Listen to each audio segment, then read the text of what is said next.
Alright, this is Fantasy Football in 5, and we are back for another week. Last week was our Week 1 wrap-up, and this week we are doing our Week 2 wrap-up. So if you haven't seen, check it below.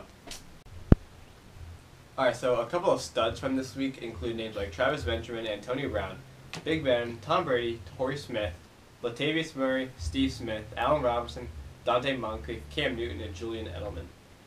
Antonio Brown and Big Ben both play for the Steelers, so whenever Ben threw the ball, it always seemed to fall in Brown's arms. I think Brown caught 1 touchdown, but Ben had like 4 touchdowns that game, 300+ yards, so he had a great game. Travis Benjamin from the Browns, he had a really good connection on Sunday with Johnny Manziel, which is surprising because he didn't even come in as the starter. And Allen Robinson had a great week in Jacksonville. He led them to a victory over the Dolphins. And Steve Smith, playing with the Ravens, he did lose, but he put up great numbers. And watch for those guys next week. Mm-hmm. Alright, now a couple of duds this week in fantasy include names like C.J. Anderson, DeMarco Murray, Keenan Allen, Jeremy Hill, Andre Johnson, Jay Cutler, who always sucks, and Zach Ertz.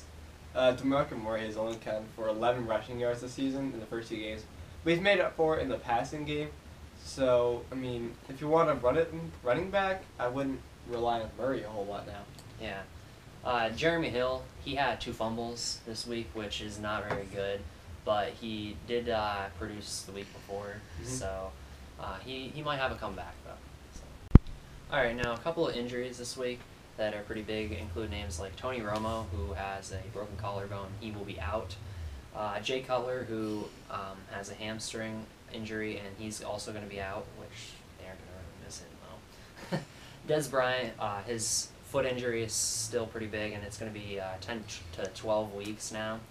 And then Jonathan Stewart, who is questionable. He is injured once again. Yeah, always injured. Drew Brees, who has a shoulder injury, and he's out, which is going to be a big hit to the Saints. Delaney Walker, wrist injury. He's probable, though, so expect him to play. And Arian Foster, who has that groin injury, he was expected to possibly be in this week, but he's going to be out. Alright, Todd Gurley from the Rams. He tore his ACL. We said he was probable last week, but he never ended up playing, so he's questionable again this week. Andre Ellington from the Cardinals is out with a knee injury. Michael Floyd, his hand, he's probable for this week. Mike Evans, also from the Tampa Bay Bucks, he's questionable again. Chris Ivory, a groin injury, is also questionable. And Alshon Jeffrey is out with a hamstring injury, so that'll really affect the Bears' offense with him and Cutler out. Alright, so some news in the NFL this week. Le'Veon Bell, the Steelers, he's coming back from his 2-game suspension, so expect the offense to be even more electric. Ken Chancellor ended his holdout with the Seahawks, so he should be back with the team this week or next week. And Victor Cruz of the Giants is expected back next week, so that's big news for Eli Manning in the offense.